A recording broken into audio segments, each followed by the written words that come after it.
প্ৰতিদিন টাইমৰ জ্যেষ্ঠ সাংবাদিক জিষ্ণু মেধিক অসম সাহিত্য সভাৰ কীৰ্তিনাথ হাজৰিকা সাংবাদিকতা বঁটা প্ৰদান।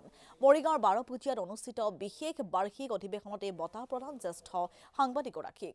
বঁটা প্ৰদান অনুষ্ঠানত উপস্থিত আছিল অসম চৰকাৰৰ মন্ত্ৰী ৰঞ্জিত দাস, সভাপতি ডক্টৰ সূৰ্য হাজৰিকাৰ লগতে অসম সাহিত্য সভাৰ বিষয়ববীয়াসকল।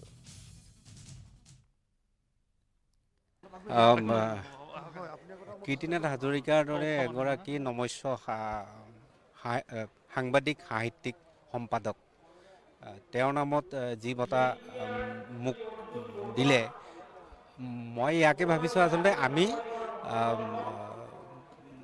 নিউজ ডেস্কত সম্পাদনাৰ মেজত থাকি কাম কৰোঁ, বাহিৰতো যাওঁ কেতিয়াবা, কিন্তু এখন কাকত ওলাবলৈ বা নিউজ চেনেলত নিউজবিলাক চলিবলৈ, বুলেটিন চলি থাকিবলৈ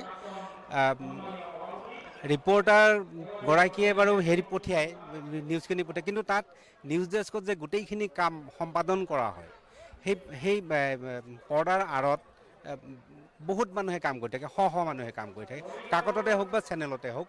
তো মই ভাবিছোঁ যে মই তেনে এগৰাকী ব্যক্তি, মই কেতিয়াও পৰ্দাৰ আগলৈ আহি নাপাওঁ বা কাকতত আমাৰ নাম নাযায়, কিন্তু সেই যে মানুহ প্ৰায় 90% অধিক মানুহ কাম কৰি থাকে সংবাদ মাধ্যমত, তেওঁলোকলৈ স্বীকৃতি এই বঁটা মোৰ বাবে।